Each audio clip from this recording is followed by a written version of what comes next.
My name is LaTanya Carter, your relationship specialist. In this video, you are probably searching for information on how to identify communication barriers in your relationship. Welcome to Committed to Change with your girl, LaTanya Carter, your relationship specialist. We're going to take this journey together. The question is, do you have the will to change? Relationships require work and are bound to have challenges, small and large. With your commitment and your willpower to do what it takes, you will have the relationship that you want with yourself and with others. Take out your paper and pen and let's begin. Today we're going to be talking about barriers to effective communication. I like this quote by Tony Gaskin. Communication to a relationship is like oxygen to life. Without it, it dies. Do you agree? Well, if you do, take out your paper and pen and let's begin. We frequently hear about how vital communication is, but not what it is and how we can use it effectively to communicate within our relationship. Communication is the transfer of information from one place to another. In relationship, communication allows you to explain to someone else what you are experiencing and what you want or what your needs are.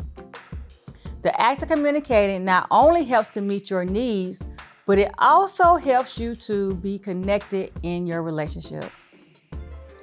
Now, we know, and I'm going to give you this quote, and it reads, every married person knows that conflict-free marriage is an oxymoron. In reality, it is neither possible nor desired. In a contemporary marriage, it is expected, the key word here is expected, that husband and wives will have difference in opinions. More importantly, they can't avoid having serious collisions on big issues that defy compromise. And that quote is from Junior Wallstein. Now today we will be focused on a few key barriers to communication. Now, I want you to take a moment to write these key barriers down. Kitchen sinking, mind reading, interrupting, yes butting, and cross complaining. Okay, I'm going to repeat that again. Kitchen sinking, mind reading, interrupting, yes butting, and cross complaining. Now, when you hear those things, does any of those things come to mind in your actual communication with your partner? Well, let's go a little farther. So we're going to go in depth with each one of these barriers to effective communication. So the first one is kitchen sinking.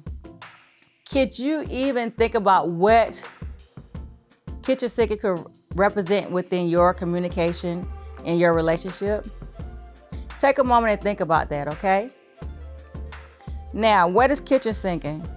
Kitchen sinking is bringing up old issues of conflict to prove your point and justify your accusations. Now that I've given you a definition of what kitchen sinking is, does that happen in your own relationship? So let's go a little further. So what happens is that the person digs out old issues of conflict to prove their point and justify their accusation. Kitchen sinkers throw all the complaints they have about their partner in breathless runs on sentences, and they are hoping to overwhelm their partner. Now, this type of communication is very disrespectful and it never works. But that doesn't stop the individual from having this behavior. This may cause the other partner to stonewall, and we'll talk about that a little later, become silent or become defensive. So what you need to think about when you think about kitchen sinking in within a relationship, you're bringing everything in but the kitchen sink.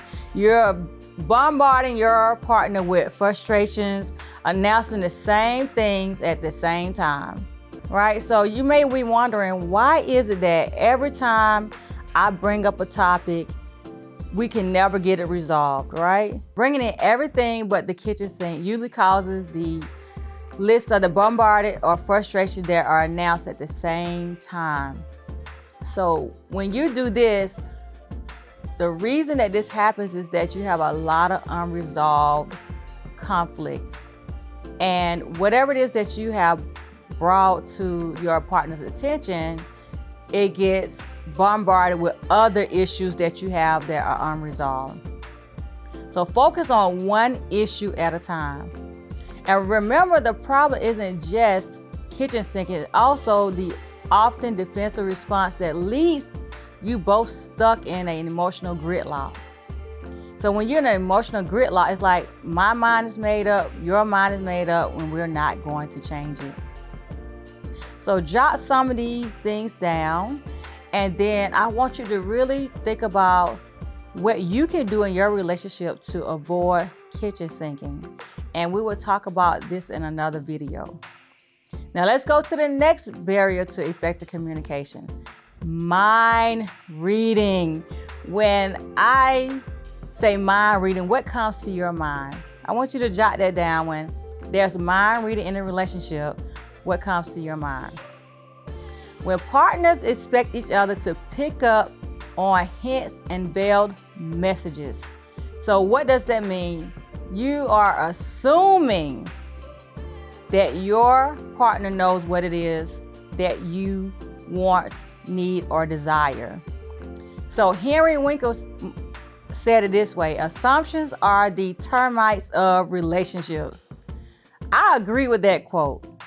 Let me say that for you again. Assumptions are the termites of relationships. And you know that nobody wants termites in their home. I know I don't.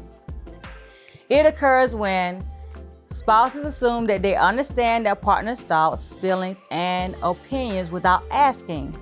Now, all intimate couples have some mind reading, right, to some extent.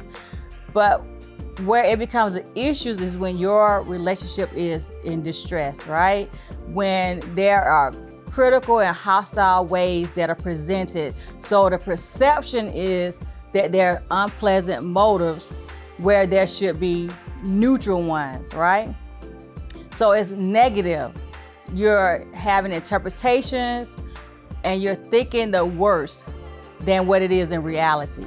This occurs when partners consistently believe that the motives of the other are more negative than the reality in whatever case it is. It can be very destructive, negative pattern in your relationship. And it will make conflict or disagreement harder to deal with constructively. When a relationship becomes more distressed, the negative interpretations mount and help create an environment of hopelessness and demoralization. One of the greatest difficulties with negative interpretation is that they are very hard to detect and counteract. And so what I want you to do right now, I want you to think about times that you have utilized mind reading in your relationship and it caused you guys not to speak for a couple days because you assume that if you're not speaking, that your partner knows that you're upset about something. But actually, that may not be the case. They may not know what's going on with you in your relationship. I have worked with couples and couples coaching where once they meet with me after 1 week, they've spent 3 days not speaking to each other. And the common thought is that, well, he or she knew why I was upset and they just never addressed it, so I didn't speak to them. But the reality is they may not know that you was upset because they said it was gonna call them at 2 o'clock and they stayed gone to 4 o'clock, right? And now you're upset, and because you did not communicate why you were upset and have a conversation, then now you're not speaking for 2 or 3 days. Now let's talk about interrupting. Now, interrupting can be positive when you are asking for clarification. But interrupting in this case, when it comes to barriers to effective communication, it's a quick interjection or cutting off which sends a message that your partner does not matter. Again, it's okay to interrupt to express agreement or clarification. That's happy communication. But to interrupt to express disagreement or to change the topic are likely to leave your partner feeling disregarded and unappreciated. Now, do you want your partner to feel this way? Do you want to feel this way? So truly think about why it is that you would be interrupting your partner. So I hope you're taking notes and writing these things down, because these are barriers to effective communication. Now, the next one is yes butting. Now, could you guess what yes butting is? All right, so let me tell you. You start off agreeing, but end up disagreeing, finding something wrong or unworkable with anything that your partner says to you. Now, this communicates consistent criticism of the other's point of view. Now, do you want to feel like your partner is criticizing you all the time? So if you wouldn't like that, imagine how your partner feels when you do that, right? So remember, a takeaway from this would be listening is love. To listen to your partner without interrupting them is translating to them love. Now here we come to cross-complaining. Cross-complaining, what do you think cross-complaining is? I want you to write that down. So cross-complaining is meeting your partner's complaint or criticism with a complaint of your own, ignoring what your partner has said. So for example, if your partner said, I really feel stressed or overwhelmed when you leave your clothes all over the floor. And then you say to your partner, well, I may leave my clothes on the floor, but you leave the dishes in the sink, right? So are you really hearing what your partner is saying to you? It's failing to acknowledge your partner's concerns. Instead of expressing interest in what your partner is saying, you're just responding with your own complaint.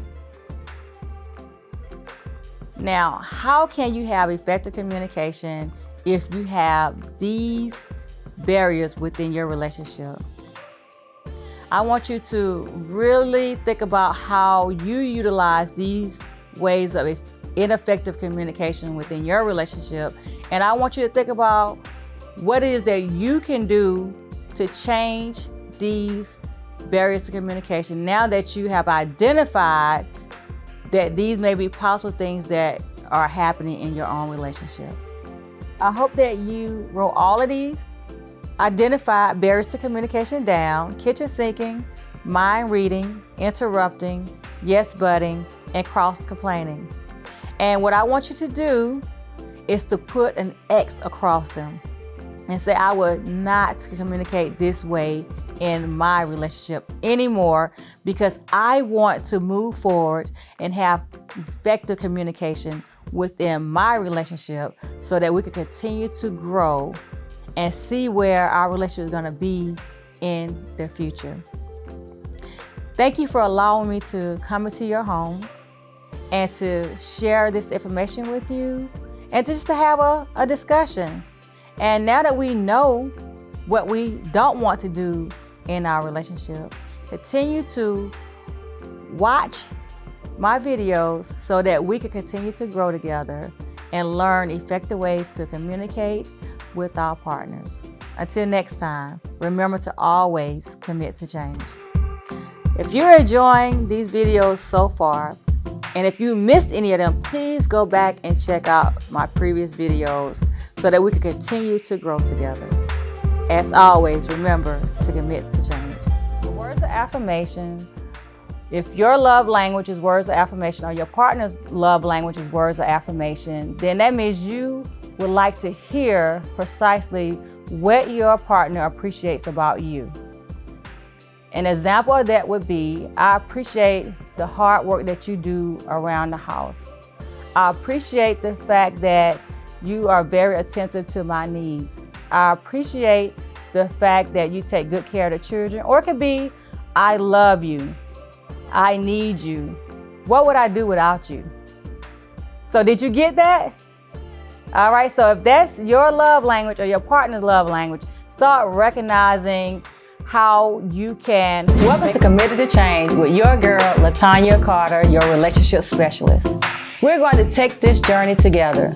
The question is, do you have the will to change? Relationships require work and are bound to have challenges, small and large. With your commitment and your willpower to do what it takes, you will have the relationship that you want with yourself and with others. Take out your paper and pen and let's begin.